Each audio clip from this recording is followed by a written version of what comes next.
Hello, welcome back. Today we are going to see about the different access specifiers. Access modifier അല്ലെങ്കിൽ access specifiers. Public, private, protected are the three keywords used for specifying the access of the variables or methods or classes. Public, private and protected. These are the three access specifiers. As you know, public variables അല്ലെങ്കിൽ public classes are visible to all. Public classes അല്ലെങ്കിൽ public variables അല്ലെങ്കിൽ public methods എന്താണ് visible to all എന്നാണ്. അതായത് നമ്മൾ we are specifying a class and out of this class these variables are accessible. That is called public variables. Private means private variables or private methods are accessible only within the class. The scope of the function or the visibility of the function or the variable which are private are limited to the opening closing brackets of that class. This is private. Then the third one is protected. Protected means the variables or the methods which are defined as protected will be accessible to the derived class also. If we derive a class from the base class, then that is termed as inheritance. And while inheritance, this keyword finds very important and that it is protected. The protected variables or the methods are accessible at the derived classes also.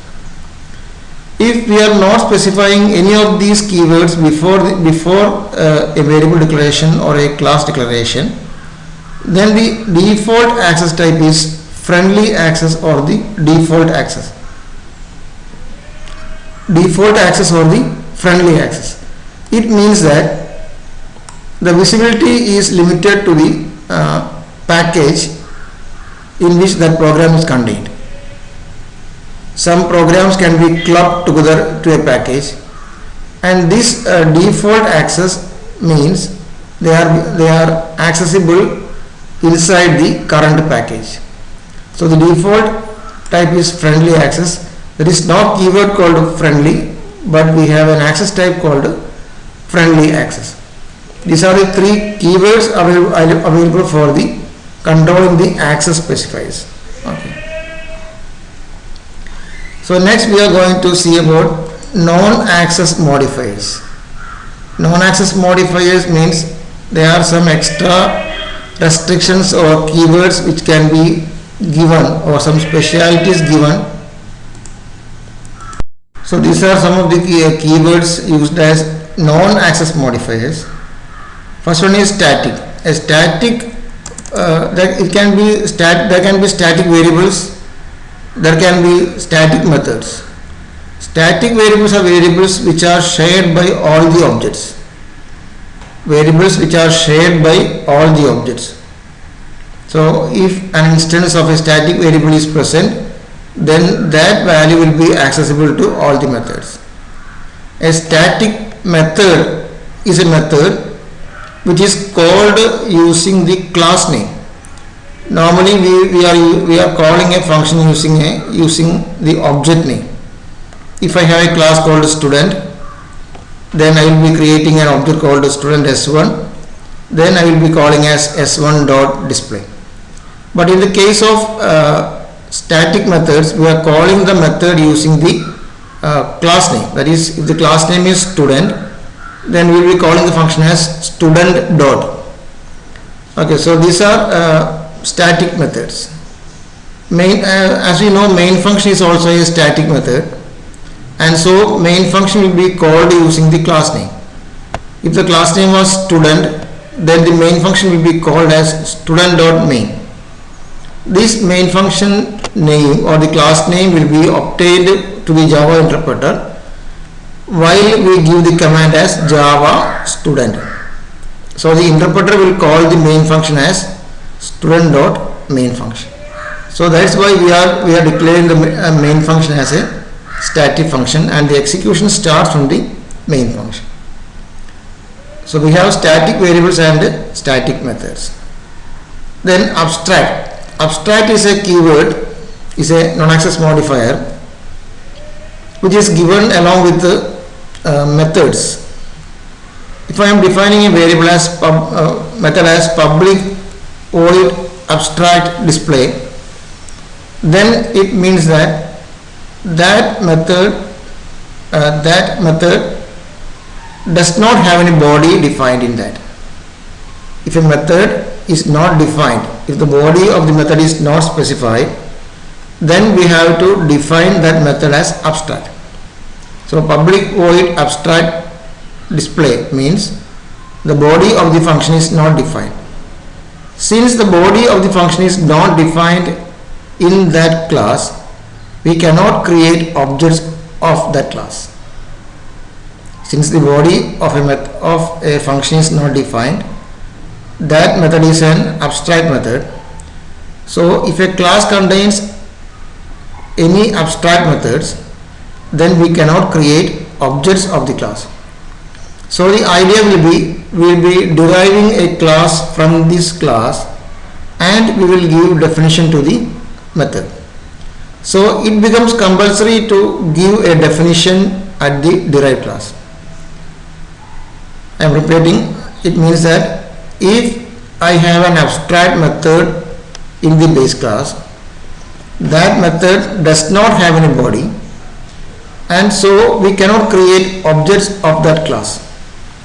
What we can do is that we can derive a class from the base class and can give definition to this abstract method, and we can create objects of the derived class.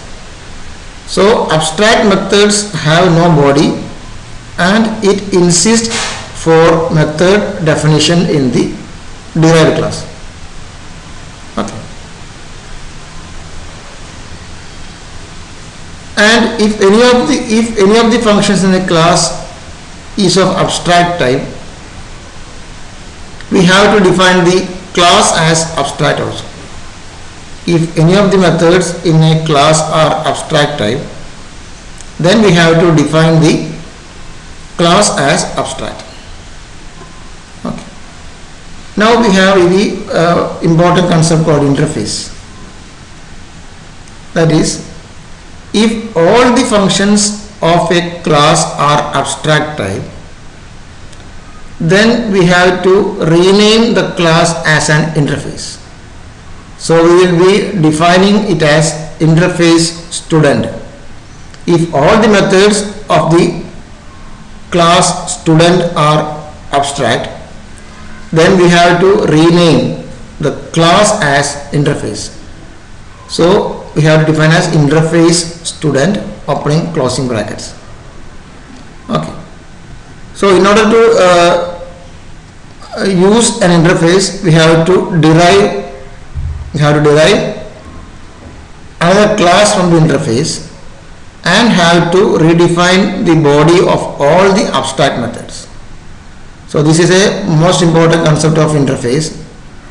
Java interfaces means an interface contains abstract methods. There can be constant variables, but it contains abstract methods. All the methods are abstract. That is interface. If any of the method is abstract, then the class will be abstract.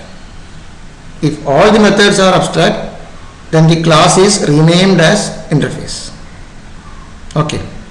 Is it clear? Okay. Now we have two keywords, synchronized and volatile. Synchronized and volatile are used along with threads. Thread means multi-tasking support. I can create multiple threads. Multiple threads can be created using in a Java program to support multitasking. And synchronized and volatile are some keywords or some type of non-access modifiers used along with threads. If I am defining a variable as synchronized, it means that the second thread cannot access the variable if that variable is used by the first thread. The second thread cannot access the variable if that variable is used by the first thread. It is synchronized. Volatile is just opposite, means both the threads can access the variables simultaneously. And this transient type is related to file writing, and it plays importance there. Transient files cannot be returned to the files. Okay, then we have the important keyword final. Final non-access modifier is used along with variables, methods and classes. If a variable is defined as final int a equal to 10, it means that the value of the variable cannot be changed, so it acts as a constant. The value assigned will be final, and so it cannot be changed, so it acts as a constant in the case of final variables.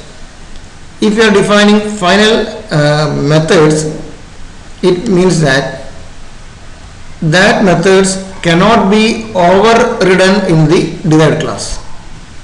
If you want to prevent redefinition, if you want to prevent overriding in the derived class, then we can define that method as a final method.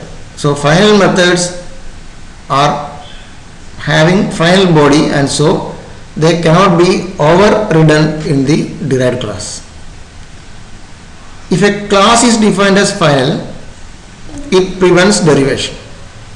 If a class is defined as final, it prevents derivation, means no other class can be derived from that final class. So final, static and abstract are three important non-access modifiers. Okay, so these are about access specifiers or modifiers and non-access modifiers. Okay, hope that you got the points from the video. Okay, see you in the next class.